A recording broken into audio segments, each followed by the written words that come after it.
Marketing.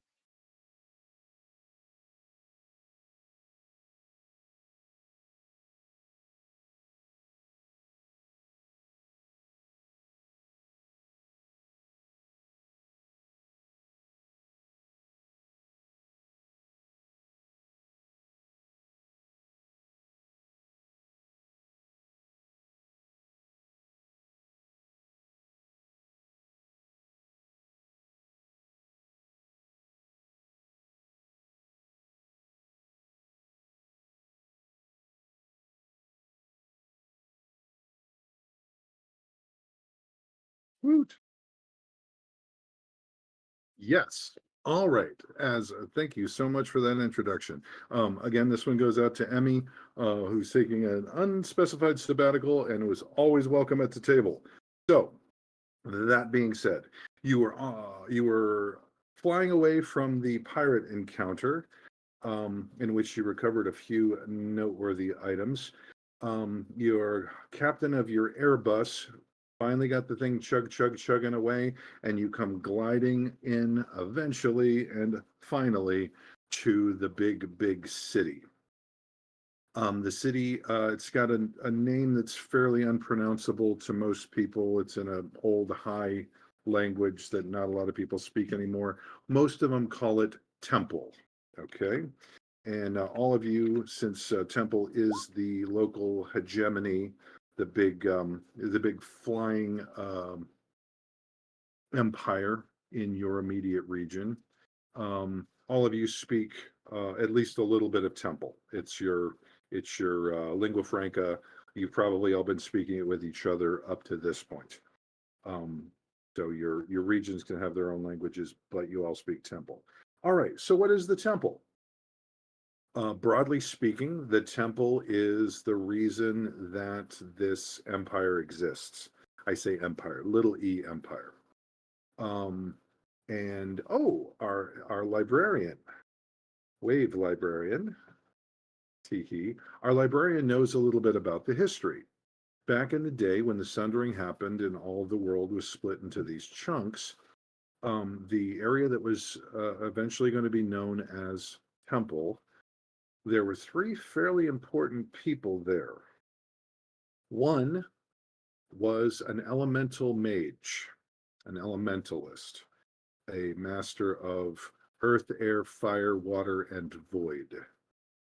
The other was a healer, a minor priest of one of the gods who was focused on healing, hearth, home, plenty,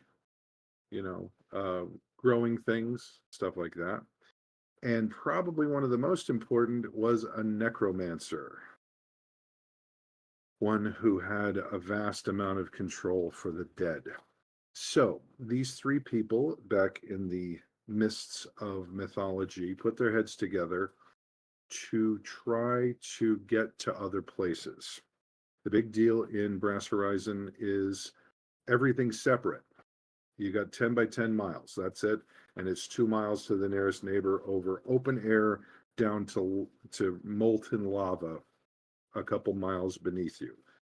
Don't watch out for that first step. It's a doozy. So anybody who's anybody had to develop flight. Flight is king. And these folks did it a couple of different ways. Specifically, the elementalist was able to summon a bunch of air elementals to hold things up. Hey, just carry this rowboat over there with a whole bunch of folks in it. The healer slash hearth goddess priest was able to make sure that everybody was fed and warm and safe. And we'll get into what the necromancer did. But so in reaching the areas around, they recovered something called liftwood. Liftwood is a wonderful creation, naturally growing in some places. It has a tendency to want to levitate. It wants to go up. However, it's biased according to the grain. Okay? So if you turn it this way, it goes up. If you turn it this way, it falls, like regular wood. Lots and lots and lots of airships now use a liftwood keel, they call it, to get up and down. But we'll get into that. One of the other things that they did was this massive, massive engineering thing that you are all now witness to. You are flying in over the second city.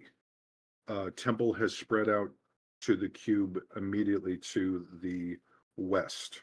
And the way they have done this is cables. Okay.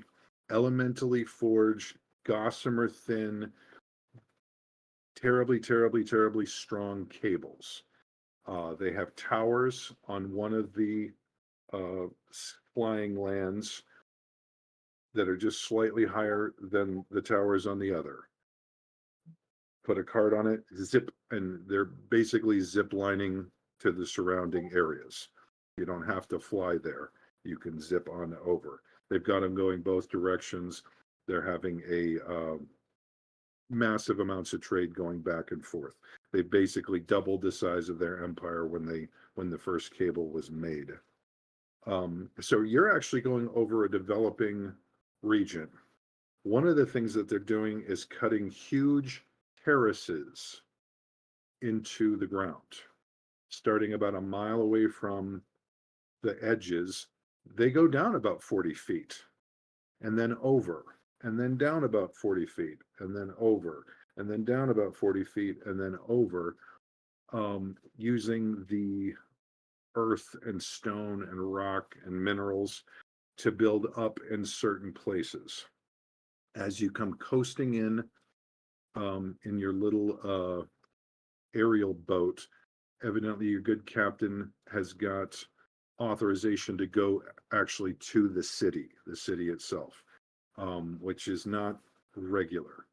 So if you're looking at the map here on roll 20, I've got a top view and I've got a depth view. Each one of those squares that you're looking at is 1 by 1 mile. The surrounding area, the edges have all been built up from the original ground level, which is yellow. The higher points, the blue over there is actually the main governmental palace. It's where all the decisions are made, and it is the high point, literally and figuratively. It's beautiful, very, very well defended by all sorts of weapons and magic. At the bottom level, though, down at the red there, everything goes sloping down towards that eventually. That's the temple. That's the temple in question. The temple is the other part of the support of this particular governmental hegemony. Okay, so you've got the people running the show, and you've got the magic that lets it all happen, and they're two seats on the same throne, basically. All right, so one of the things that you're noticing as you're coming in is it's beautiful. I mean, beautiful. All of those terraces, they look all cut and dried here. No, they're in huge curves. They've got like artificial waterfalls where the elementalist is bringing in fresh water from the elemental planes and running it down. There's just groves and groves of fruit trees, and every little bit of this place is in use. Also, the vast majority of structures are inside the walls. So you can have this beautiful farmland. The village is dug into the wall immediately next to it. All right. So all the people are kind of living protected underground lives, step out into the beautiful sunlight, get their work done. As you come flying in, you're coming into one of the main hangars, as it were, main landing areas. There's 3 around the periphery of Temple, the big green blocks on the ends. Since the Airbus is fairly tiny, you get tucked in. There are these massive ships, trade vessels, just huge, huge, huge, basically liftwood and a raft, structures to hold things up, great cargo nets holding things.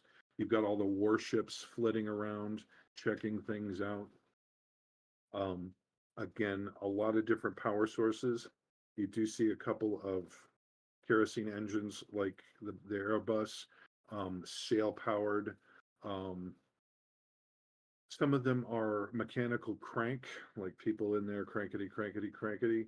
Um, the bustle is insane. Imagine like an 1800s New York City on multiple levels. Flit, flit, flit, zip, zip, zip, zip, zip, zip, zip.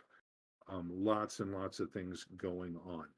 So you come in for a landing, um, and shake hands with a good captain. He says he'll never forget you. And if you happen to come across like another seahorse hilted dagger, he's in the market for one currently. So, but he said again, shakes hands, and if ever you need a shipmate, that was absolutely amazing. I'm going to tell everybody I know about how awesome this was.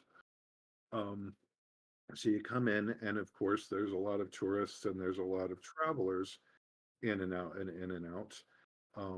So a porter uh, in livery uniform walks up, and she's small. She's might be halfling, might be gnomish, might be something, maybe even fairy. And she says, "Do you have anything that needs to be carried, gentle beings? Any luggage?"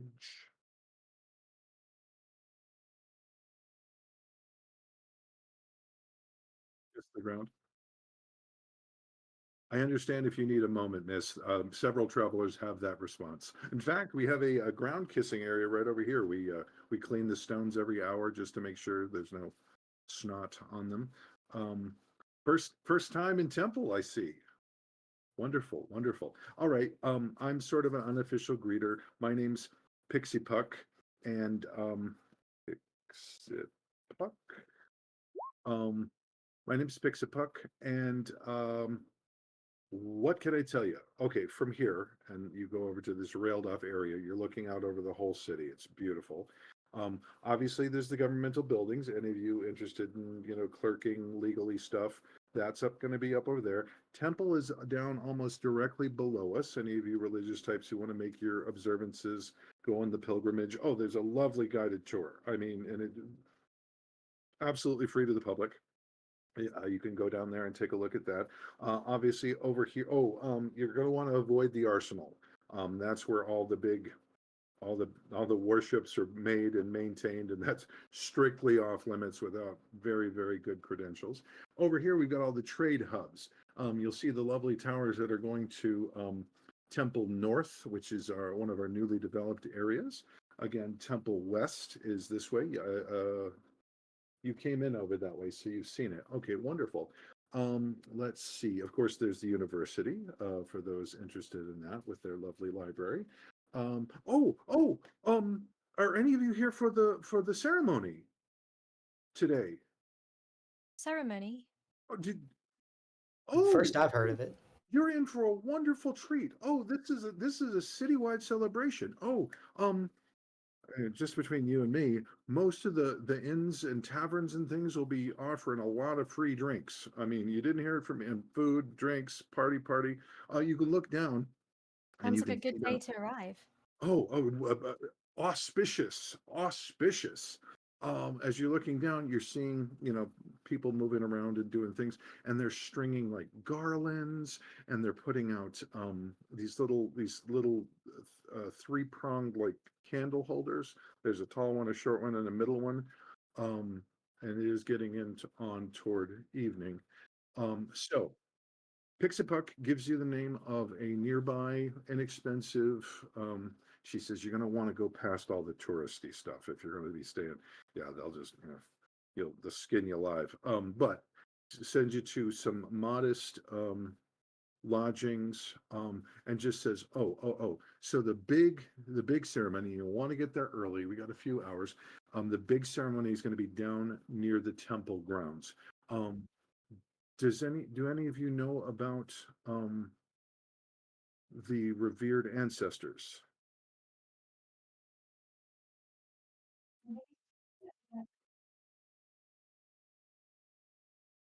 I could have sworn she was just with us. She Uh, must She and have. walked over that way. yeah, Pixie Puck describes her. I think she went that way, but there was a tour group that she just. I don't see her. Any distinguishing marks? She can Well, perhaps she'll handle be back. herself. Perhaps she'll be And back. yeah. So We'll keep an eye on her. if I can take you on your way. Any questions? Oh, not at all. Not at all. We huzzah, huzzah. It is good to I'm, be back on solid ground full of smiling faces for the most part. um flip. Uh, this this vessel was scheduled to. You're very much overdue. It must have been something horrible that happened. I'm so sorry. Any Say injury? that again. Oh, you have no idea. Oh well. We're just glad to be here. If there's any concerns that might warrant official notice from the authorities, I can point you at the local. Oh, no, gentle folk. That exam is actually 4 days after the ceremony tonight. So you have plenty of time. You'll have time to rest and get over your hangover. Yes. Not in, you're Have we okay. really been gone that You're long? you're like a week later than you wanted to be. Okay. Feels So like a month. yeah, It doesn't does. it? It honestly does feel like a month. All right. So Pixie Bucks leads you to this again inexpensive inn. It's called the Tipsy Minotaur. Thank you. And to the Tipsy Minotaur, again, unassuming. The sign has been freshly painted, and I mean, it smells nice. Oh, one of the things that you notice, there aren't any draft animals here. Okay, no space for them. They take up too much room, eat too much, poop too much, whatever. Not quite sure why, but there aren't any draft animals here. Now, you do see things like big wheelbarrows, like big wheelbarrows or rickshaws, sedan chairs, that sort of thing. But no horses. Excuse me, no horses, no cows, no sheep, no nothing. Maybe some chickens, but excuse me, no draft animals. So the proprietor of the Tipsy Minotaur is a very large woman by the name of Hulda Keeper, as in innkeeper or tavern keeper. Um, Hulda is Hulda's got to look somewhere between that one aunt of yours and a half ogre. Um, Imposing, and you probably won't get away with much. But apparently, she's used to seeing a bunch of travelers in and out. Gives you an inexpensive rate, and you have a chance to settle. Um, Pixie Puck is there when you get a chance to come on out, and she says the inn next door is actually having some festival celebrations, so free and inexpensive food and drink right that way. Um, and if you and she makes her leave because she's going to go party, but she says if you see anybody in the blue and silver, she's got this little blue and silver uniform with the hat. If you see anybody in that outfit, you can ask them to get a hold of me, and I will be back here like I've been shot from a bow. So anything I can do to help you folks. All right, welcome to Temple. Please enjoy your time tonight. If you don't know quite what to do, just go along with what everybody else does, and you should be all good. All right. Thank you, Cannabis. So, you go next door to the inn. The inn, I'm sorry, the tavern. The tavern is the Green Dragon. And there's a party. There's a party going on in the entire city. You come in and there's a muffled cheer. Ha ha, newcomers. You haven't, none of you have been more than 5 steps in before there's a mug thrust into your hand, a hot sandwich of something that smells good, and a table, oh no, come right in, sit over here, blah, blah, blah, blah, blah. It's ale. It's not the most expensive ale in the world, but it's bready and tasty. It's basically a pork chop in a pint. The sandwich is nice crusty bread, full of tasty fillings that you may or may not be able to identify, but it tastes good. It's kind of a sausage kind of a thing. So, and again, the hustle and the hubbub around you is all about the big ceremony. What do you do? I have How's never the been drinking? so grateful to see good food and drink in my life.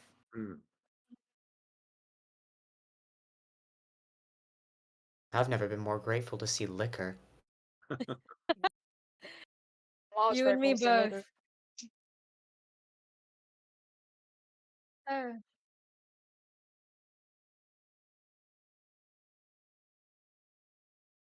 I'm sure you'll be fine, Entropy. You've got time to prepare a little bit, right? And hey, with your brains, I'm sure you'll ace it just fine. Yeah, we've had it rough these few days anyway. Just relax, enjoy yourself. Yeah, I mean, I don't know about you folk, but I'm more than happy hanging around with you all. I mean, I know we started this trip as strangers, but I think we would be remiss to not take an opportunity to celebrate with friends on a massive Cheers. celebration like this. Cheers to Cheers. friends. Yeah. Huzzah. All right. Nothing like being stranded on a desert island in the middle of nowhere to bring people together. Indeed. Yeah, Sure words haven't you, never spoken. haven't you heard? It's weddings, funerals, and desert islands. Yes. And the words of wisdom. You guys got the good stuff. Shared trauma. Yeah. Yes, exactly. So, all right. Yep. So about that time, a bard or other minstrel music-y type steps up, plucks a few notes on a large guitar, and the crowd goes silent. And she plays this haunting little melody and sings a song. And the song is about the phoenix egg and the phoenix rising. And everyone listening is just rapt. This is a beautiful, beautiful ballad performed expertly, and the creator knows really how to pluck at the heartstrings. The general idea seems to be the phoenix has to lay itself to rest in order to rise again. That's a recurring theme. The phoenix lays itself to rest and will rise again. And when she's done, the applause is thunderous. Lots of coins pitched her way, and more than a few wiped eyes. So, yeah.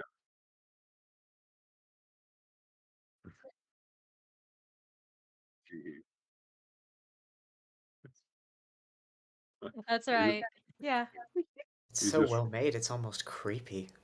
Yeah. reminded me of the joke. I'm crying. It's at times like these when I've just survived being on a desert island. I wish I'd listened to what my mother told me. Why? What'd she say? I don't know. I didn't listen. So, all right. So the food and drink is flowing freely. The entertainment is excellent. What's everybody doing? Crying. People watching. Oh, okay. Dragon. Ooh, I will join. Excellent. Cheers. So the people watching. Yeah. Sipping Okay. my drink, keeping an eye on entropy, and people watching. Yes. Okay. So the people watchers, the conversation seems to be about the revered ancestors. Everybody seems to be talking about their ancestors, their revered ancestors. I know Pixie Puck mentioned those. Do we have any knowledge of that pre-existing? Mm, go ahead and give me like a lore roll, just intelligence or 2d6 Cool. plus your bonus. 2d6 plus bonus. Mhm. Okay.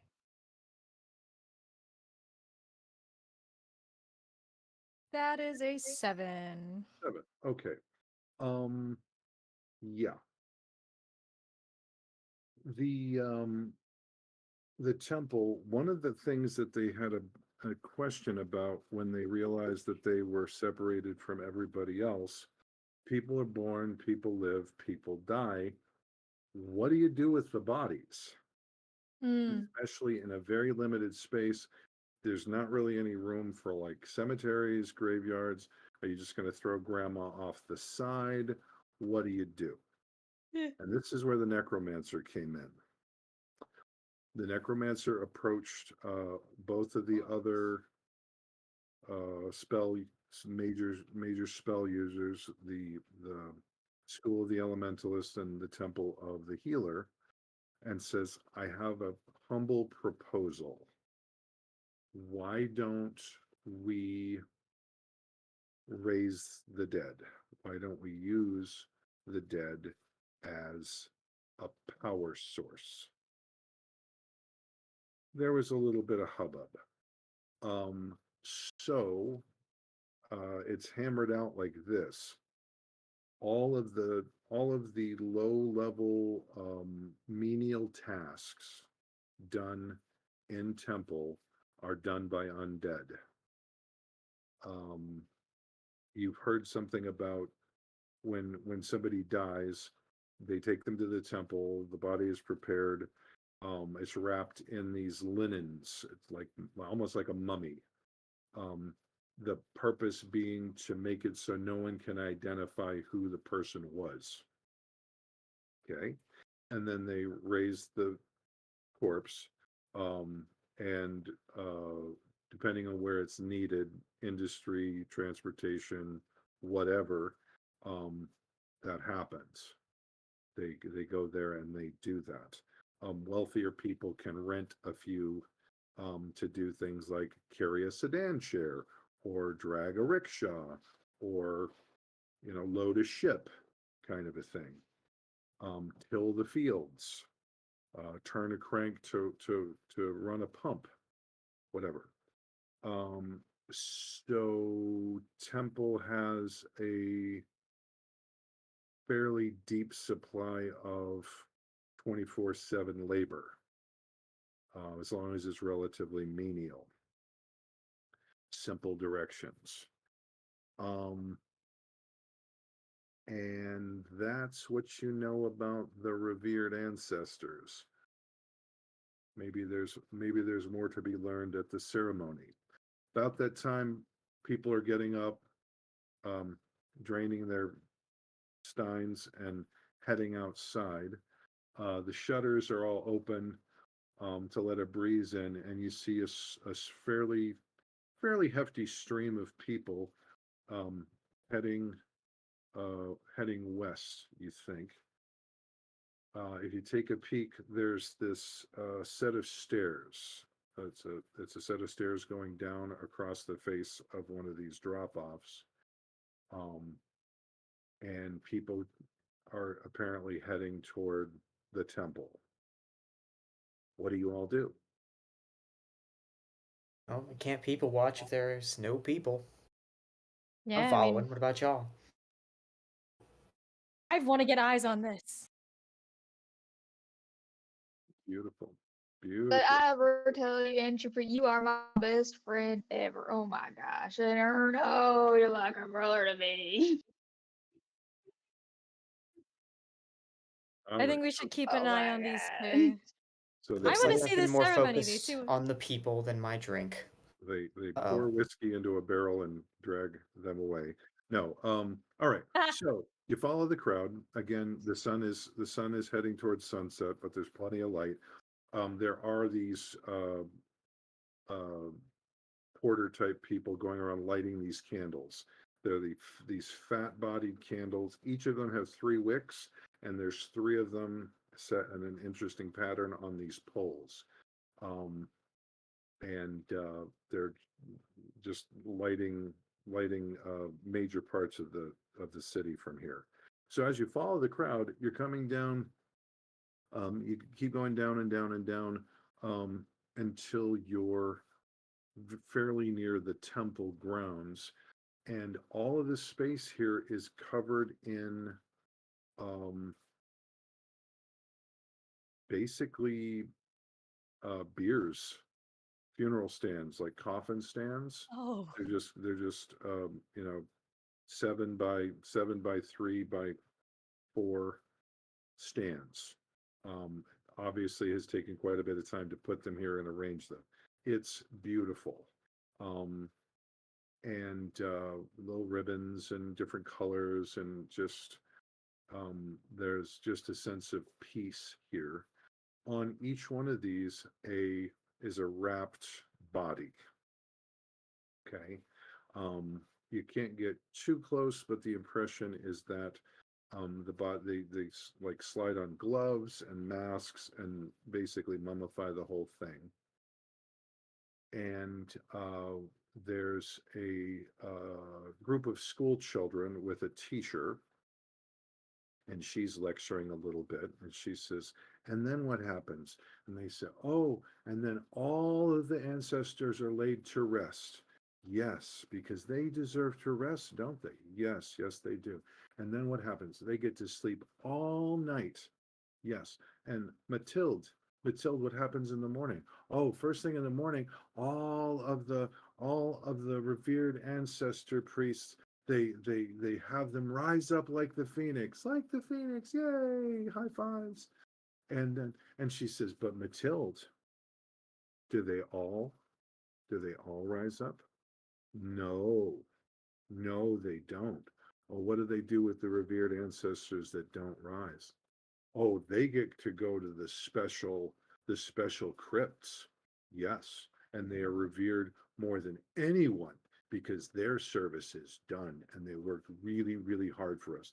We should all really appreciate that, shouldn't we, students? Oh yes, yes, we benefit in so many ways. Yep. So you're toward the edge, so you see some of these revered ancestors being walked in by hand and made to lay down on these coffin stands, for lack of a better term, beers. And the night gets darker and darker, and lights blaze up, and there are in the distance 3 figures standing on a platform that's apparently been constructed for the purpose. They're speaking in conversational tones, but through some trick of magic, all of you hear them as if they're standing fairly close and speaking. Brothers, sisters, and others, we know why we are here tonight. We are here because they are here. Our revered ancestors in the pact of the Phoenix, our revered ancestors tonight lie and rest as they have deserved. For 1 year, they have toiled and striven to make our lives better. And are they? Are they better? Do we not sail the skies? Do we not scour the lands about us? Do we not bring the bounty of the sundered earth to lay at the feet of our worthy, to feed our children, to stay strong. And these, the revered ancestors, those who are the epitome of the pact of the Phoenix, they did this. So if I could please have a moment of prayer for your revered ancestors, the ones that brought you here, the ones that toil without complaint, so that you and I and everyone you see may live a better light, a better life, and rise as the phoenix. And you hear everyone mutter, rise as the phoenix. This is the cult. Lada. Gletta. Uh-huh.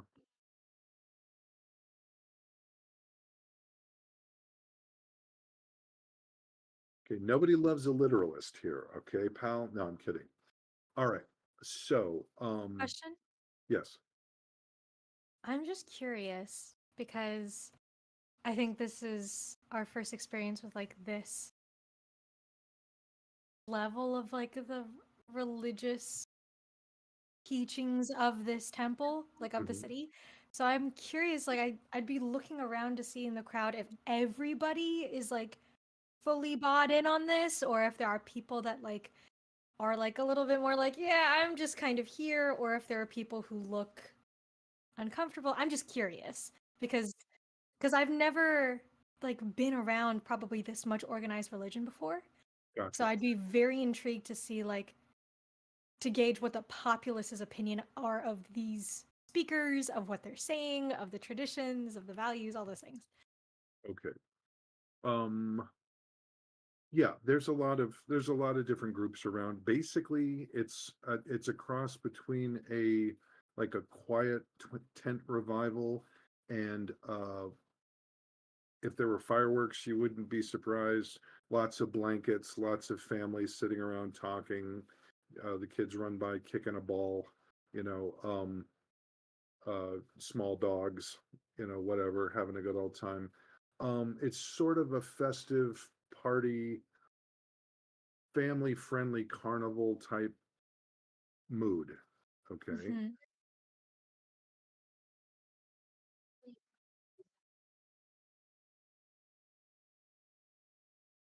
50, More than that. All of the temple grounds are covered with these, aren't they? 50, 50 is a small corner. Do you want to do a quick estimation? 10,000. Woo! That's a lot of dead Yeah. people. I mean, Yeah. if it's been since Temple's inception, then all of the dead have just been cycling through this.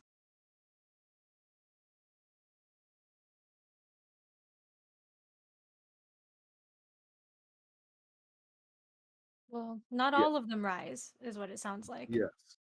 Um, so yeah, there's an old guy um leaning up against one of the posts with the lights on it, and he's having a pint and having a pipe. Um, so you got family down there? Who's asking? It's just the old guy. Yeah. That's not I'll just come me. up behind Entropy because I've been keeping an eye on her and just be like, yeah, what about you? Yeah. You some of y'all don't look like you're from around here. Name's Florin. So quite the sight, huh? Yeah, I'd say it's my first time seeing the ceremony I'm like gonna this. be so honest with you, Florin. This is weird as hell. If I wasn't drunk, I'd be freaked the hell out. I mean, Yeah, usually we just throw them off the edge where I'm from. right, right. Yeah, I'm not originally from here, so I get it. No, oh wait, just a second. And a hush falls over the crowd, and again you can see in the distance one of the figures steps forward, all in white and white mask, and the speaker raises their arms, and this deep feminine voice. Revered ancestors,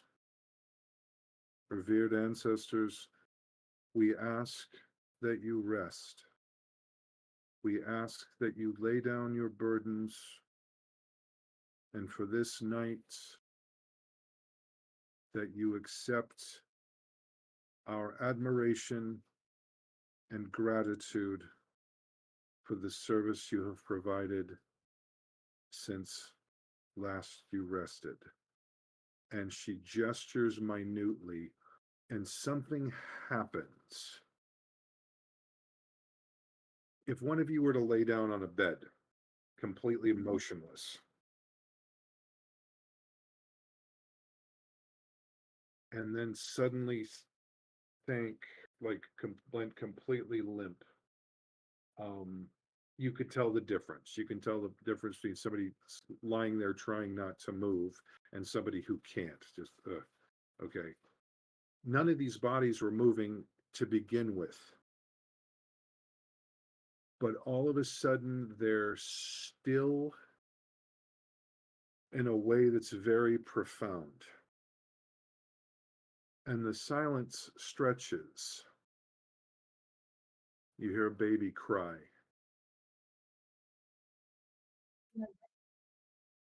Are you casting a spell?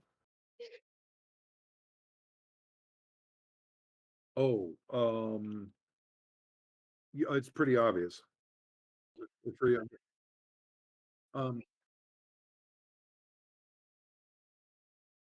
Go ahead and give me an intelligence roll.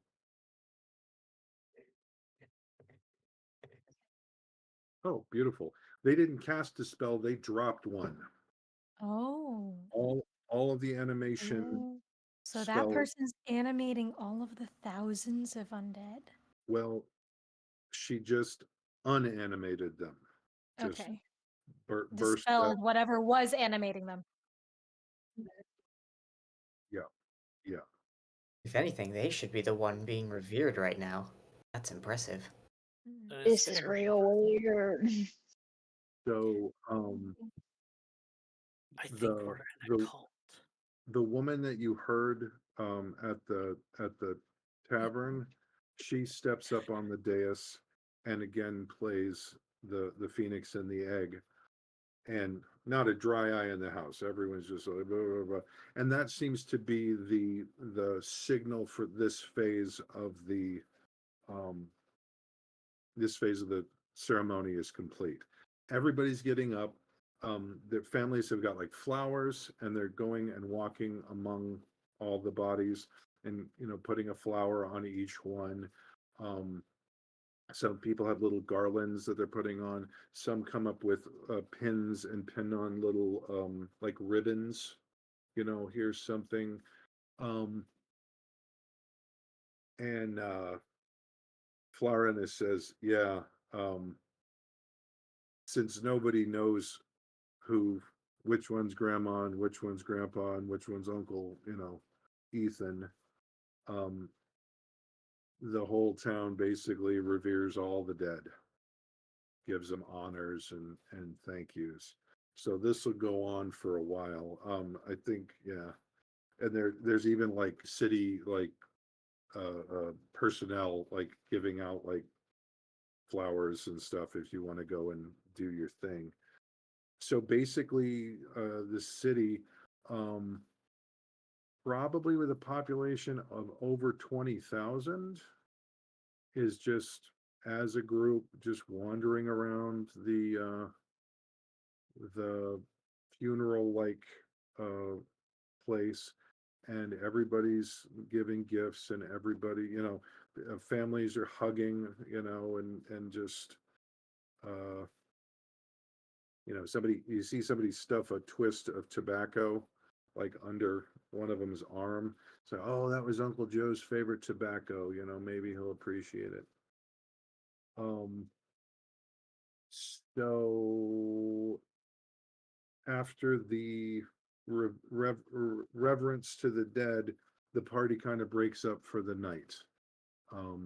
People are directed up stairwells and up out over various places. There's even a couple of little little lift, if you can imagine like a snow saucer, here, sit on this and we'll drag it kind of a thing, and it's floating 3 feet above the ground. So yeah, everybody is kind of taken off. The only people that are left are the priesthood. There's 3 main groups. They're the ones all in white, and again, you see they have these white masks. The masks are pierced with 1,000 holes, so it would probably be pretty easy to see and breathe in it, but you can't see faces. There are priests in sort of it's definitely gray, it's shades of gray and silver, and there are priests in black, and there's a procession that goes up and down the rows of the dead, and they're doing various rites. Again, it looks like it's going to take all night, but the spectacle portion of the show is over. At your elbow, you suddenly find Pixie-Puck, and she says, "Oh, did you enjoy the first part of the ceremony? Was that edifying?" Certainly was a sight. I mean, Yes. I've never seen anything like it. Oh, Truly. it's quite wonderful.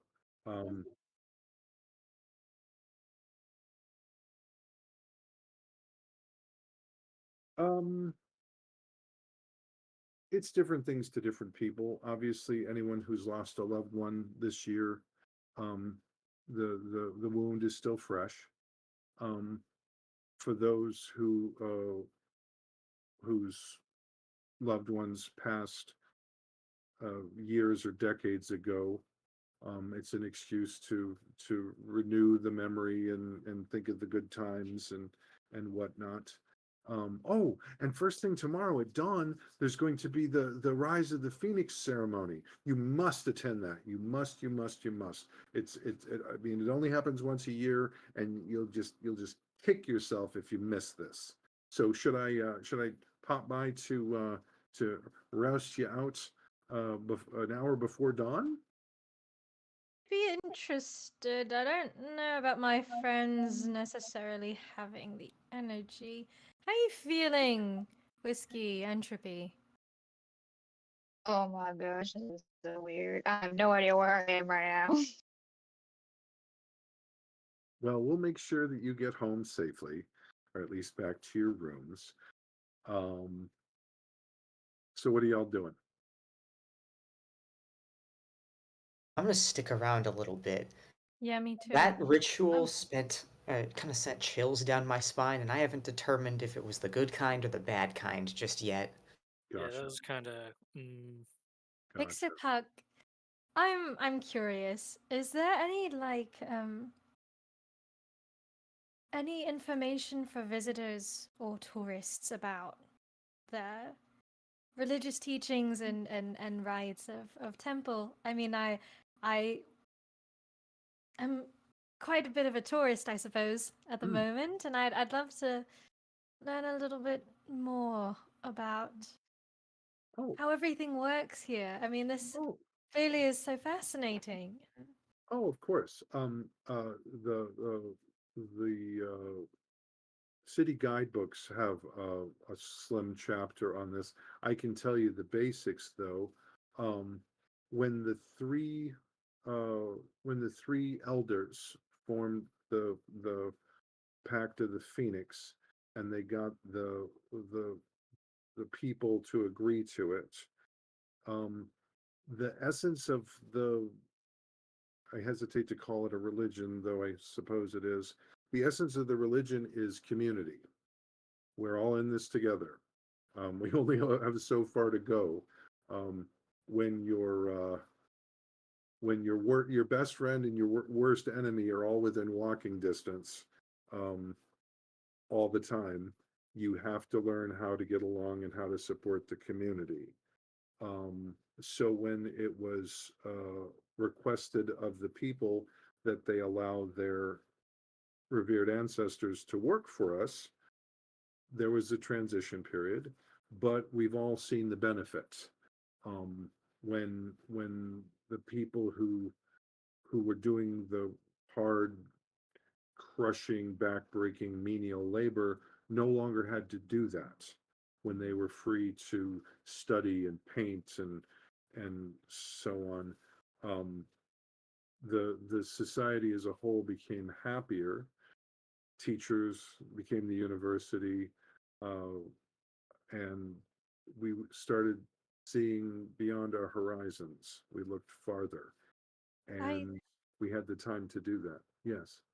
forgive me if this is a rude question. Oh, and I don't know if I would know this given how necromancy works in this setting already, Hmm. but like, do the undead retain any of their memories or like essences of their being after being raised? That's I don't know how to ask that. Um, Like I noticed that they're all in those wonderful wraps, and I understand that's to ensure that they're not recognizable, but I was right. just curious, if we allow them to rest, does that mean they get tired? I mean, Uh, um, well, I'm not completely versed on the the religious and magical nature of this, but this is what I was told. Um, the energies that are used to raise the revered ancestors um, need to be renewed on a fairly regular basis. The Temple of the Phoenix has made it so that we only need to do it once a year. And it does take quite a few participants and celebrants to generate the necessary energies. Um, and as you say, the revered ancestors are all wrapped up really nicely. If you lost a loved one last week, you wouldn't want to see them walking down the street carrying someone's luggage.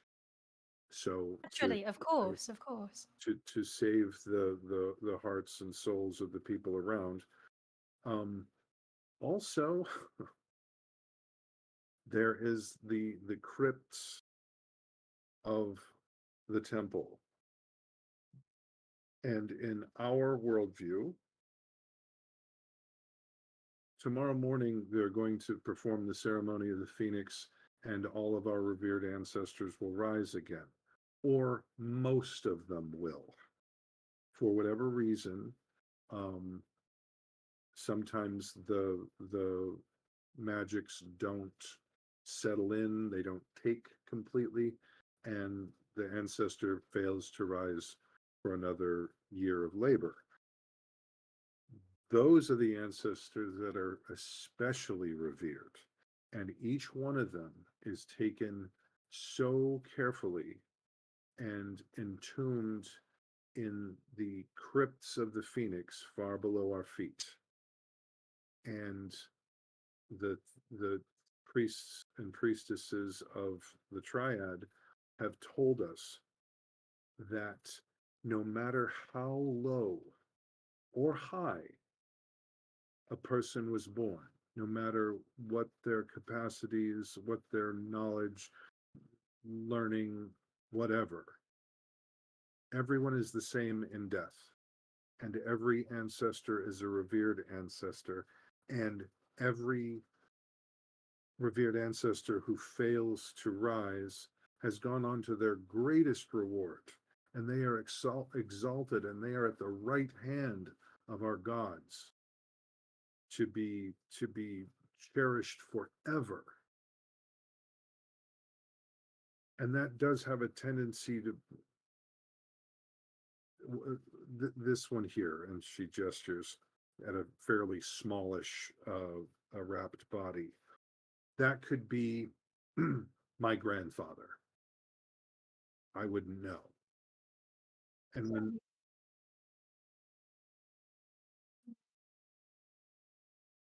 oh no, no, why would we do that? No, because here's this. If even one, if even one of these wonderful ancestors doesn't rise tomorrow, say it's that one. I look at that one and I say, that could be my grandfather. He died 20 years ago. That could be my grandfather. But it brings solace to all of us. Because when they pick up that body that does not rise and take it to the revered crypt, in my heart, I know maybe not today, maybe not next year, but sooner or later, I'm going to be one of them. And sooner or later, my body will not rise. And sooner or later, I will stand at the right hand of those who have protected us and kept us whole and made us safe. Hmm.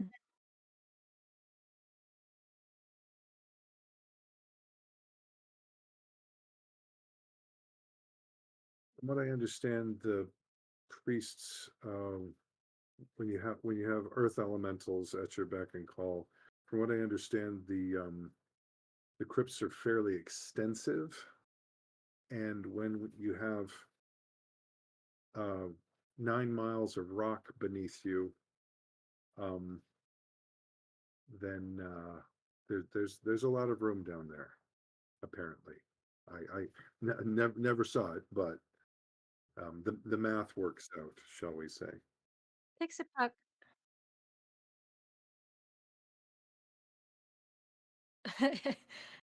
Consent. I don't think that's really part of it, entropy. Oh, It seems oh, by no, no. living here, these people accept that that is part of what Is will there like a happen to them after DNR? death. There is, of course, uh, uh, uh, uh, everyone's beliefs are their own, and we don't judge, and we don't judge, and we don't enforce our beliefs on anyone. However, if you were to decide that you wanted to be part of the city, you wanted to be a citizen of Temple, there's a vetting process. Do you have skills and whatnot? It's not a difficult process, honestly.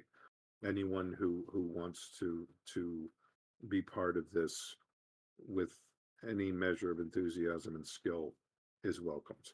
But we don't insist. We've had people live here for 20, 30, 50 years who were not citizens. They're not discriminated against. And upon their demise, there's any number of things that you can write into a will. Um,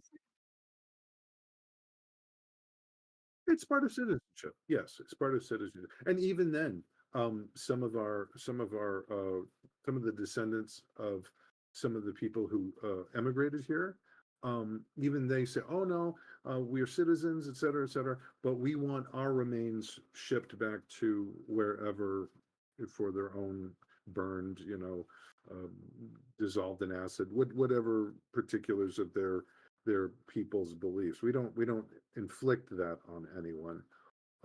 It's just uh, a lot of people see the benefit to this. It's and I have to admit, it does have a tendency to bring people together when there's always the chance that this year's revered ancestors who are taken to the crypts of the Phoenix, it's someone you know, it's someone you knew, someone who helped you get to where you are.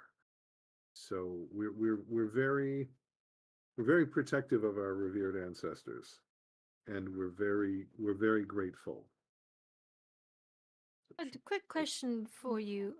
You mentioned the triad. Were those the three speakers that we saw earlier at the ceremony? Yes, yes. The triad is usually the heads of the three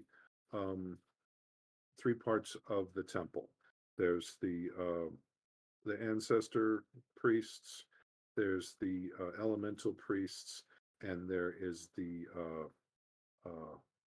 bounty priest, the harvest priests, and they're kind of I don't the workings of um the hierarchy within the temple is completely beyond me. Um, they're they're fairly secretive with people not in the organization, but they seem to make it work.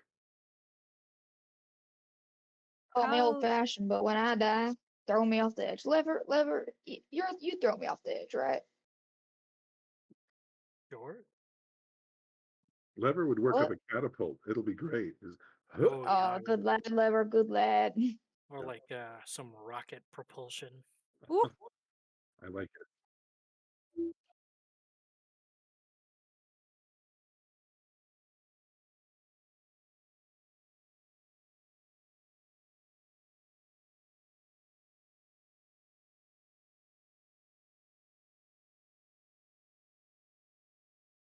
Yes. Is there It's a way to see these crypts? I'm sorry, what? Is there a way to see these crypts? to Uh pay homage to the dead, perhaps. um I I don't see why not. You would have to petition the temple for access. Um, hmm,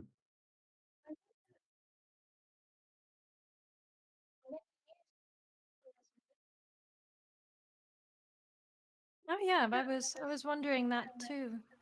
The the the ancestor priest. I was also curious, like, are children, raised in the rays of the temple and able to perhaps, I don't know, become acolytes? Is that how that works? If it's all fairly secretive and doesn't seems to be pretty insulated? Makes sense. well, yes and no. There's the religious side and there's the I think they call them deacons. Um, Basically anyone who's interested in service to the temple can can go and express interest. If a particular student, a child, or adult shows any particular aptitude toward just about anything, accounting, magical ability, um, law, um, the temple uses many has many skill sets at their disposal. Um, from what I understand, anyone without a real firm grasp on magic um, is going to be one of the deacons. So the deacons um, catalog, the deacons take care of the mundane stuff, um, logistics, and whatnot.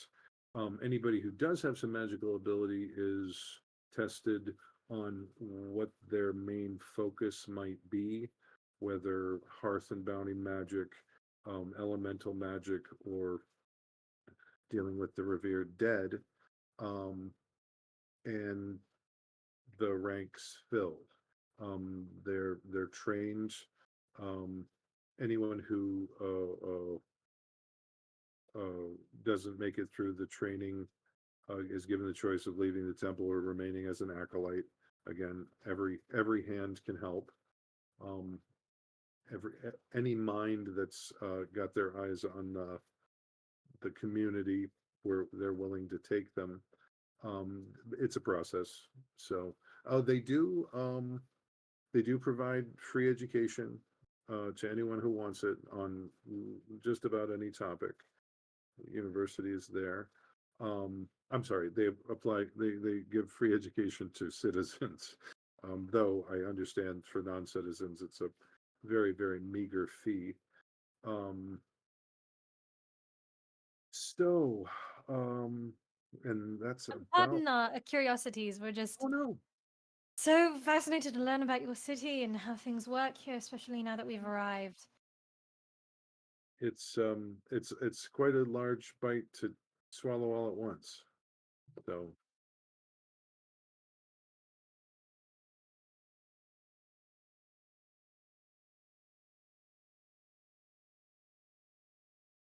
I don't know about you all, but I might want to head back to the inn soon. I'm a bit tired after all these festivities. I might stay out a little bit longer, but I'll join up. Okay.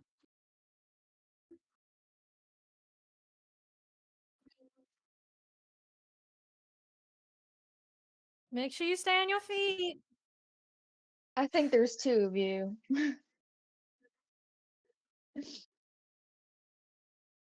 Yeah. Oh boy. Are you at the are you at the phase yet where you're putting each other in headlocks and I love you, man. I love you. As long as you're not at that phase yet. All right, and about that time, the procession of the temple priests is coming close. Again, the white robed ones are like anointing with oils, and the gray robed ones have a little bit of incense. The black robed ones, are like checking like wrappings, making sure everything's it's it's a full full tune up kind of a thing. And again, they look like they're ready to go all night. Pixie Puck flexes a little bit, and these iridescent wings pop out of the back of her little uniform. And she says, "Well, if you don't need me anymore, it's this stairway will take you pretty much back to where you're going, and I will see you first thing in the morning." And she jumps Thank up you so and much, Pixie Puck. flies away. Oh my Flies god, away. I really am drunk. What the hell? Yep, I there you Yeah, that go. know, one's that's so real. weird. It's like she just jumped in the sky. This is so crazy. We can talk about all of this more once we get back. Come on, up. That's it. 1 foot, What? 1 foot after the other. That's it. Up the next step. That's it. All right. Come on. Right. So sooner or later, after hijinks have thoroughly ensued, you make your way back to the Tipsy Minotaur. Hold a, hold- yeah, hold a, I just hold, imagine one of you being like, "You're a tipsy minotaur."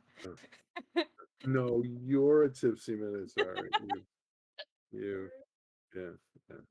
Your mom's a We're Tipsy all Minotaur. tipsy Yeah. minotaurs. There's a We're all tipsy tipsy minotaur inside all minotaurs. of us. So basically, anybody who's having a trouble navigating the stairs, Hulda steers you up to where you need to be, um, takes you into the room, pushes you back on the bed, slides off your shoes, and blows out the candle and shuts the door behind her. Anybody who needs it. So anybody doing anything else this evening? I would definitely I'm- want to talk with the sober folks about what we Yes. just saw. Okay. Juno, There if y'all want are to say something before Entropy, I head you off, are my We're not- best friend ever. Not sober necessarily, but like less wasted. Entropy, your face is so nice. The way I'm you summon planning the on- elements, oh my gosh, you're so crazy. okay. All right. So too. yeah, they end up curled up someplace on their side so they don't choke on Yep. their own vomit. Anyway, Yep. so Recovery position. yeah, exactly. Recovery position. All right. So yeah, you can find any number of people. Again, you got the nice railings here looking out over the next terraces. And there's I'd want to talk with Ern and Lever specifically, is oh what I meant. gotcha. Okay. Yeah, I'm just saying kind of a somber mood, people standing there looking out over the city and quiet groups talking. All right, so you're talking with these two. Oh. This is a cult. How can you be We so don't sure this soon? know that for sure. Cults are defined by very specific characteristics. Typically, you'll have some kind of head that can't be questioned. The emphasis on sacrificing independence or like individual ownership. And you'll also have them being encouraging of severing ties to family or outside community. Yeah, there's a lot of things that we can use to identify And now, cults. and now everyone is going, why do you know so much about cults? So, I mean, Sorry, it guys. certainly Bird knows a lot about cults. it certainly seemed like there wasn't a whole lot of questioning going on regarding the what were they called? Maybe But is not out that in for the open. tradition or for other Maybe not out. reasons? Maybe not out in the open. I'd be curious to see what we can. If I other was planning. people are having more private conversations elsewhere. I'm not You know what? entirely I'll be sure If honest. I crypt wanted to exists either. stand up, I'm not sure this I'll crypt exists either. I'll be honest. Mm. I was planning on sneaking out after it got dark and the festival died down to do a little searching myself. Not even for anything suspicious, just to get a layout of the city initially. But oh, if this I is mean, something you want me to look for, I'd I be a am a little. tracker by trade. That's true. I would be wary. I mean, yes, the city itself will most likely be resting in preparation for that dawn ceremony, right? The rise of the phoenix. But a lot of the priesthood will be out and about, and the temple grounds are fairly populated at the moment. So I don't know if you'd necessarily be able to find anything about the crypts if they are connected to the temple itself. They Well, will anything is question good, the even if it plans. doesn't pertain to the crypts. Say that all right. again. Sorry. Any Well, information could be You go. any information could be good, even if it doesn't pertain to the crypts. I mean, I'm mostly intrigued as to why, or not why, more how that number of undead are animated for an entire year. And Pixie Pop made it sound as if the energies were gathered from the celebrants. That to me almost implies as if there's some kind of worship imbuing of power, if that makes sense. Which at the very least is intriguing. Doesn't seem to be alarming at this moment, but we also haven't seen the coming ceremony. So I'd be curious to see what that looks like. The only problem is, do we want to wait that long to find out? I mean, if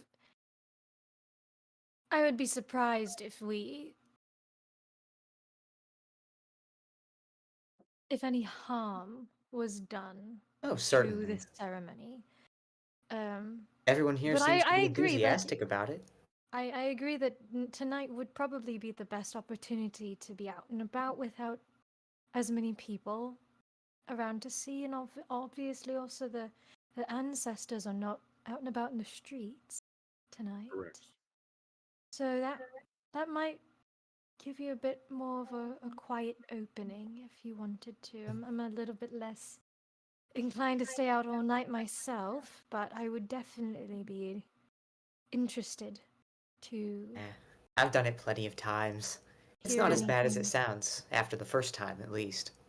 So, Ern, what sort of thing are you looking for when you're out and about? I don't think I would be looking for anything specific, mostly just things that catch my eye, things I find interesting. But I am going out with a goal to learn more about this morning ceremony. Okay. Let's see. Go ahead and give me a, I don't know, following your gut. Go ahead and give me like a wisdom roll, please. Wisdom, that's Would that be going to will? be Yeah, will or wisdom. What's your bonus? I mean, you've 0, got but I rolled a 5 and a 6 for an 11. Beautiful. Okay. So, things that might catch your interest. Um,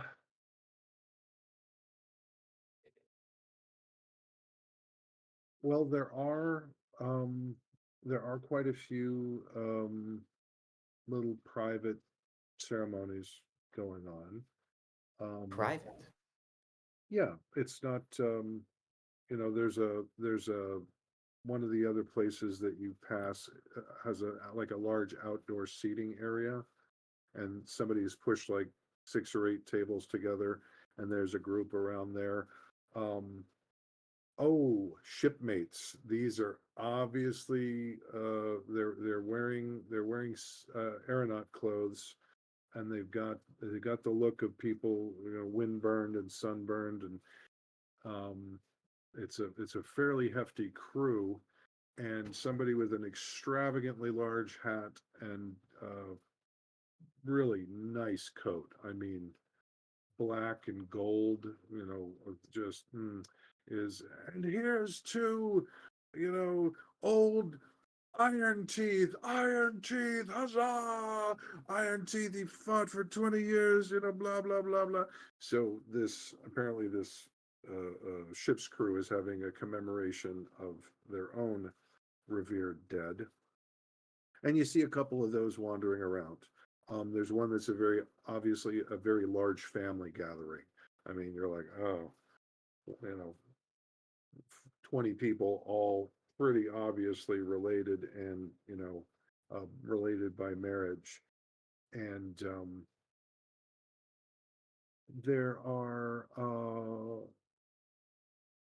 by one of the stairwells down to the next terrace, there are 3 robed priests, again, black, white, and silver gray, and they're just reciting names.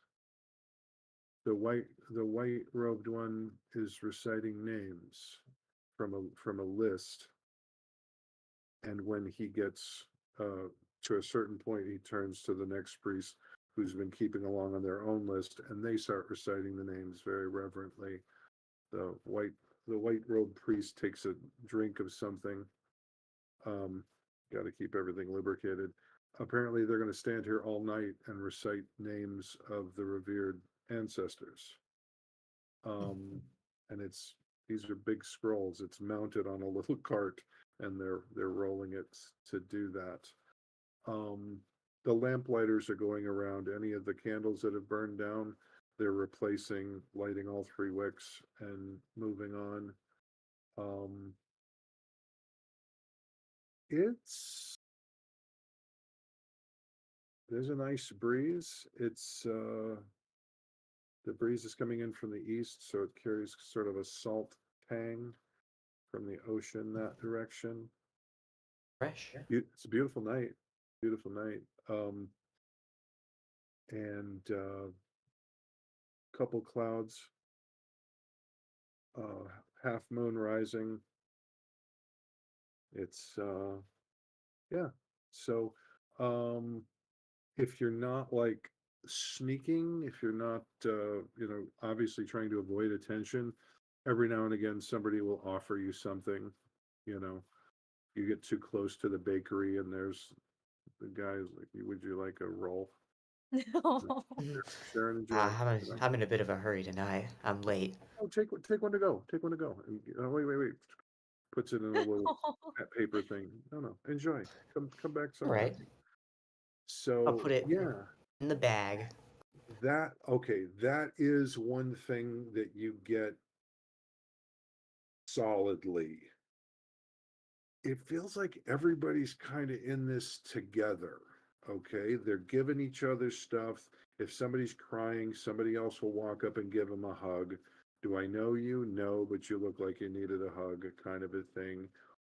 The children look healthy, well-fed, untraumatized, clean clothes. Again, people keep giving each other stuff, the bakers, the brewers, the even like the weavers and the tanners. They're like, the weavers like, oh, do you want any flags? Do you want any ribbons for your family? Anything like that? It's giving them away. Okay. Your money's no good here. Any tavern that you walk into, again, what do you think of this one?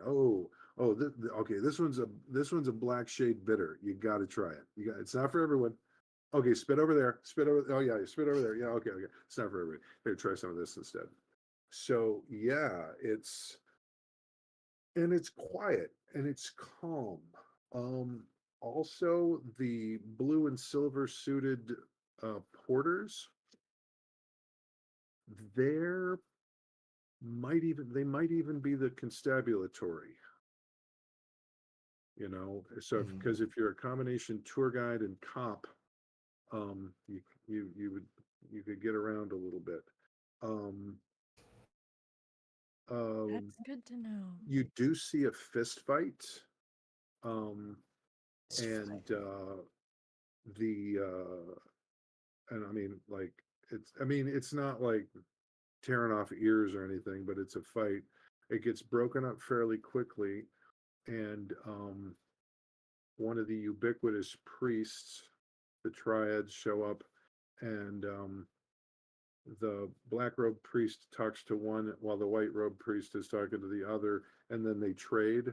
And by the time you finish walking past this, they're like hugging each other and sobbing and apologizing at each other. I'm so sorry, man. You're not a bad guy, man. It's just so. And everyone seems to be fairly genuine about it. So, what do you do? Well, I think I've seen enough. I'm probably just going to head back to the inn for the night. I didn't see anything alarming. Oakley dokley. All right. So, those of you who want to be awoken an hour before dawn can do that. If you want to sleep in, nobody insists. But again, those of you who are up for the festivities, when you make your way back down, there are fewer people at this event than there were at the night before, and fewer children. Not none, but just about half as many as you'd expect. That's generally it. The overall attendance is about half of what it was last night. And you see at least one or two kids who obviously got woken up when they didn't want to, and obviously had a brush run through their hair 15 times. Put that on, Markle, get down there and okay, make your ancestors proud, you little so-and-so.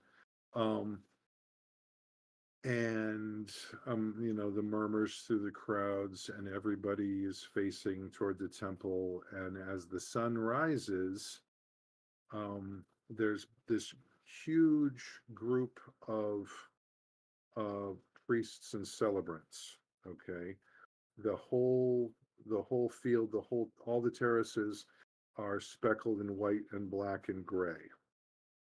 Okay, again, usually in triads. Usually there's 3 of them. In fact, now that you look, they're all in triads. It's always, and they're chanting, and they're doing that. What do they call that bird when the choir is singing, and like a third of them take a breath at a time, and they go and what do they call that? You're Staggered breathing? Yes, Sorry. staggered breathing. So the choir can carry on this note just forever and ever and ever and ever, and it never dims. Yeah, they're doing tricks like that. So there's this humming chant. Feels warm. It feels welcoming. It's a cross between it's not a lullaby. It's not supposed to lull you to sleep, but it's a cross between a children's song about, get up, wake up, and just a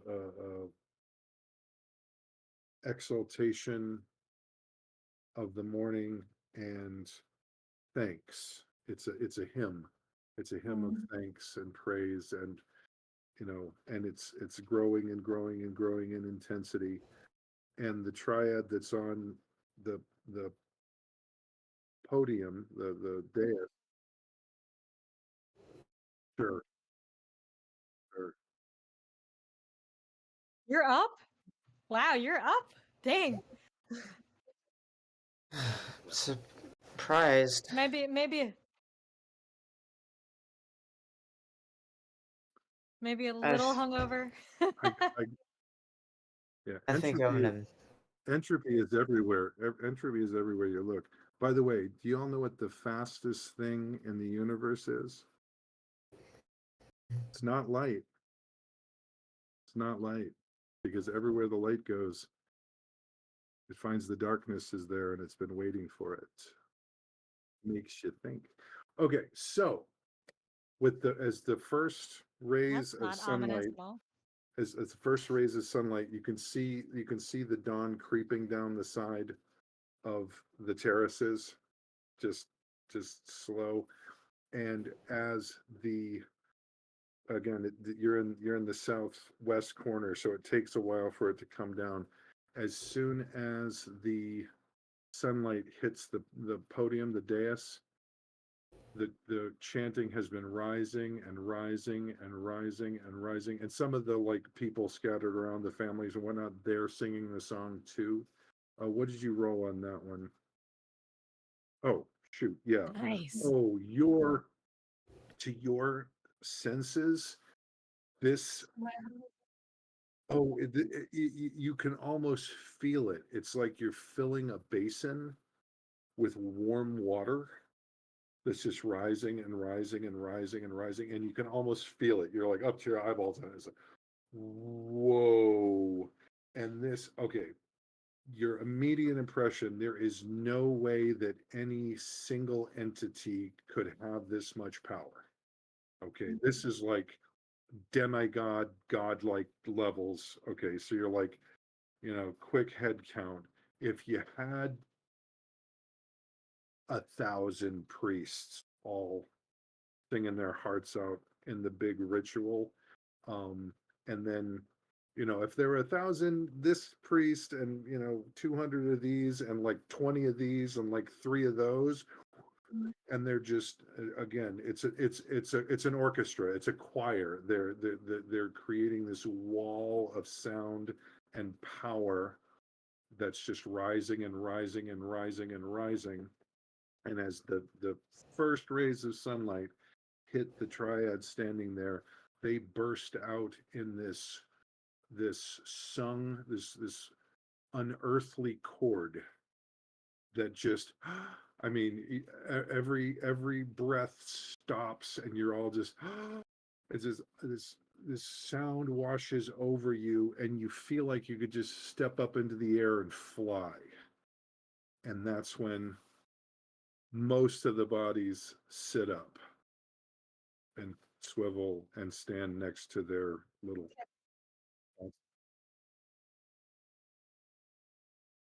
You? Yeah. Yeah.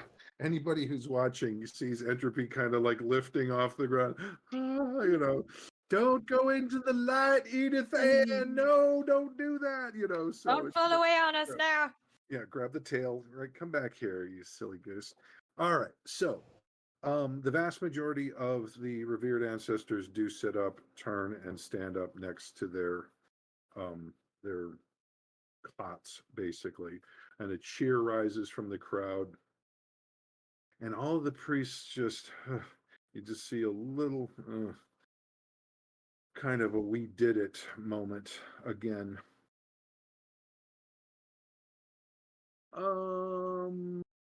They don't look, rode hard, put away wet, drug through a knothole backwards tired, but they do look, they've been up all night and they've been doing stuff and they just had this big ritual and it was big emotional stuff and they had a lot of their magic used. They devoted a lot of energy to this. So they're all looking a little tired, the ones whose faces you can see.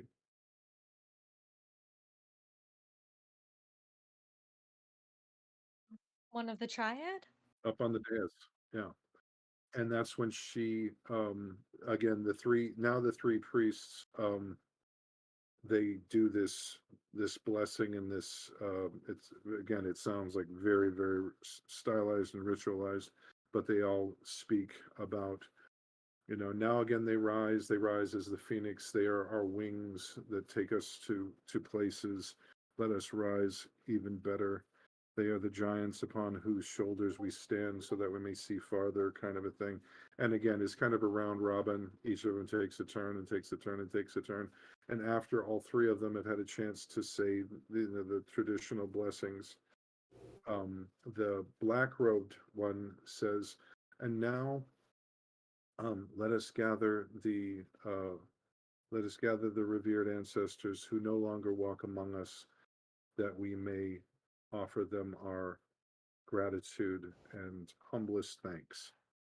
And so all the tired looking priests, they go to the little cots that have the unmoving forms, and Can you give like an they estimate, roughly?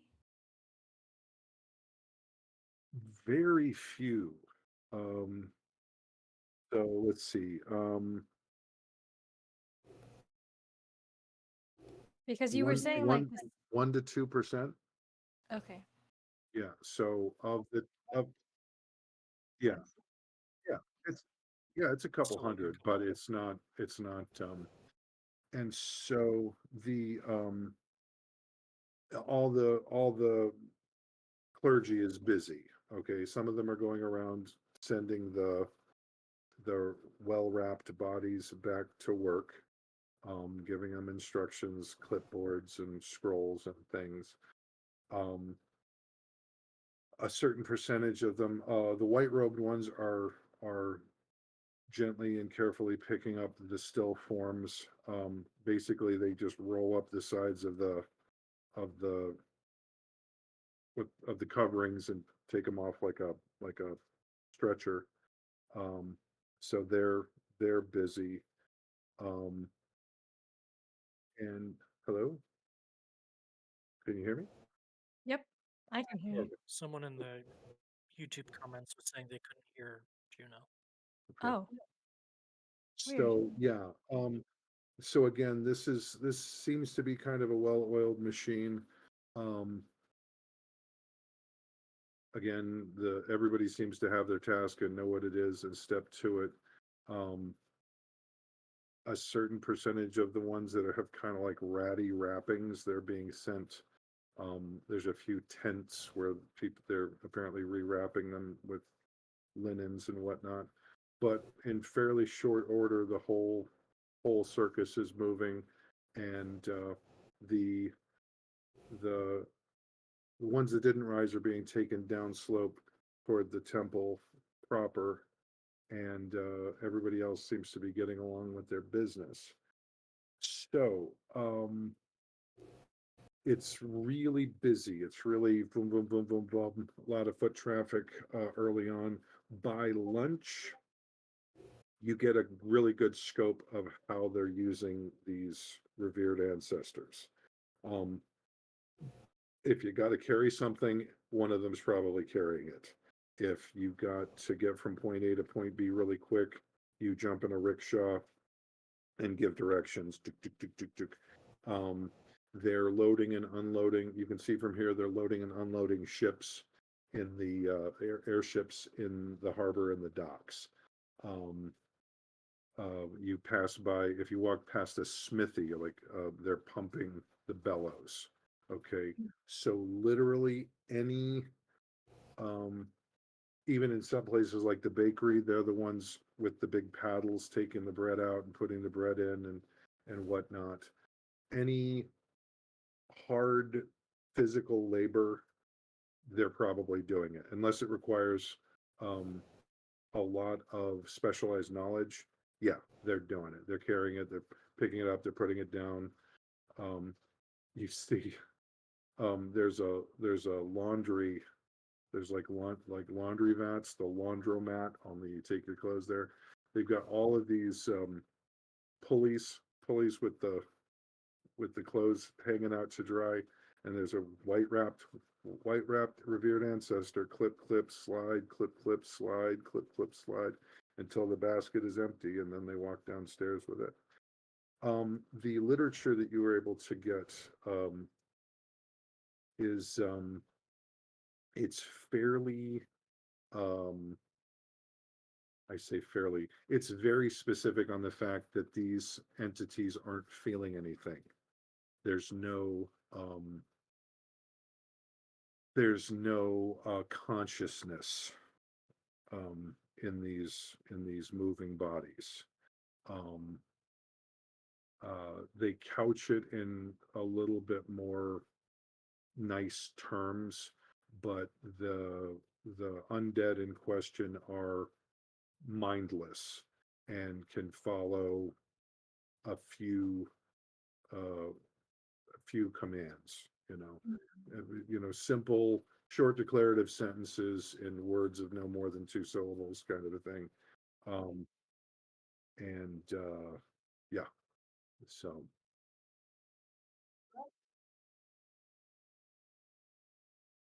yes, yes. So thank you, faithful viewers, for showing up for the inaugural episode of Brass Horizon. It should be a wild ride, and we're hoping to show you more and better things in the very, very near future. What is our next scheduled date there? April 18th. Wonderful. Well, working title is still Brass Horizon. The concept being, it's obviously got a lot of DNA from the Powered by the Apocalypse system.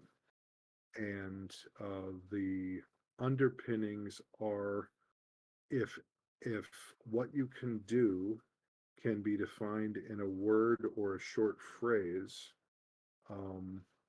I call that a tag. So Lever, our tinker here, has got the engineering tag, for example. He chose that as part of the character, engineering. So if Lever says, hey, I want to build this simple machine, can I? Yes. Hey, I want to build this complicated machine, can I? Roll something and I'll tell you how much it's going to cost in parts and specialty stuff. Okay, cool. Whiskey, our rancher here, says, hey, I want to know how to use like a lasso. Oh, okay, call that rope use. Oh, so I can lasso stuff. Yeah. Hey, can I do it so that like whip a rope around it and then I like shake it and it comes loose again? Yes. Hey, can I do this thing? Well, if it's real complicated or if there's any chance of it failing, you're going to have to roll something, usually 2d6 plus any bonus. Your stat bonuses are going to give you the scope. If you have a really, really high statistic in something that applies, then you could have an expanded results. Maybe the little fireball you throw, if you're not very good at it, the fireball is going to do 1d4 or 1d6 damage. If you're mistress of the flame, great roaring flames crashing down, that could be wildly more efficacious. So, but the idea being, if everything is a tag, then if you have a setting like, I don't know, mage punk, steampunk, floating chunks of world, all you got to do is figure out the tags that might apply. Hey, can I be an airship type? Can I be an aeronaut? Sure. Can I take diplomat as a tag? Yes. Can I take blacksmith? Yes. Can I take ancient history or this language or that knowledge? Yes. Can I know how to use, 2 daggers?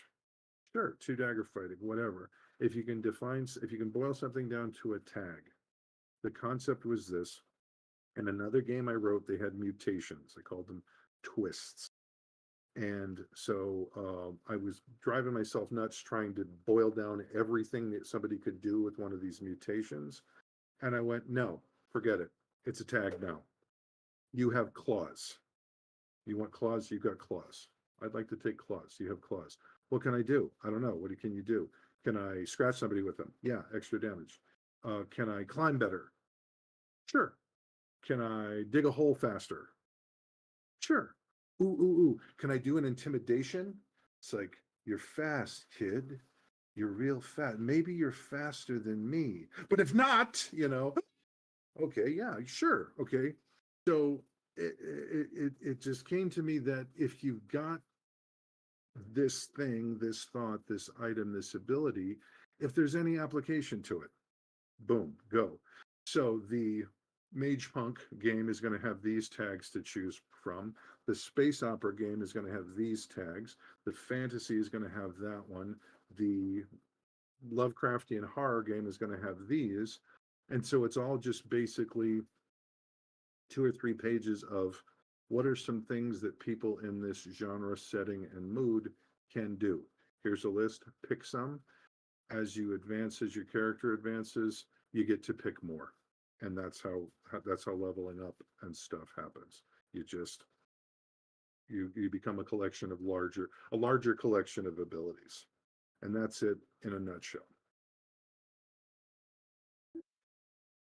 Makes sense.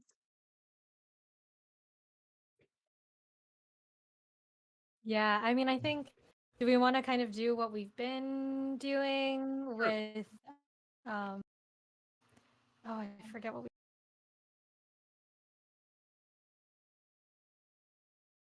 The gold, the gold stars. We didn't have a lot of like interactions today, so Yeah, and I was curious how yeah. XP works in this new system as well, Owen. Oh, which? XP. Oh, okay, real simple. Broadly, um,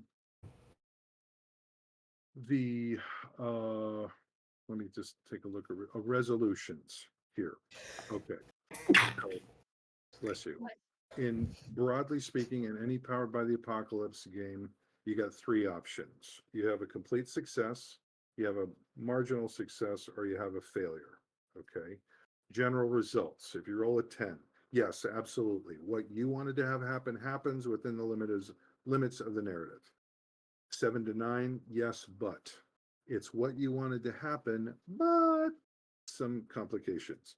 And 6 or less is what I want to have happens, usually very painful to you as a player or as a character. There's Oh, whoa. information and lore rolls. Basically, the higher you roll, the more questions you get to ask. Combat rolls, if you roll well, you deal damage and don't receive any, and vice versa. Skill rolls, you're using your skill to good effect or not. Social roles, if you do diplomacy, negotiation, whatever, if you roll well on that, you get an advantage in the situation. Again, if you roll low, you get a disadvantage. And magic. Magic is twofold. If you want to use magic, you have to have spell casting.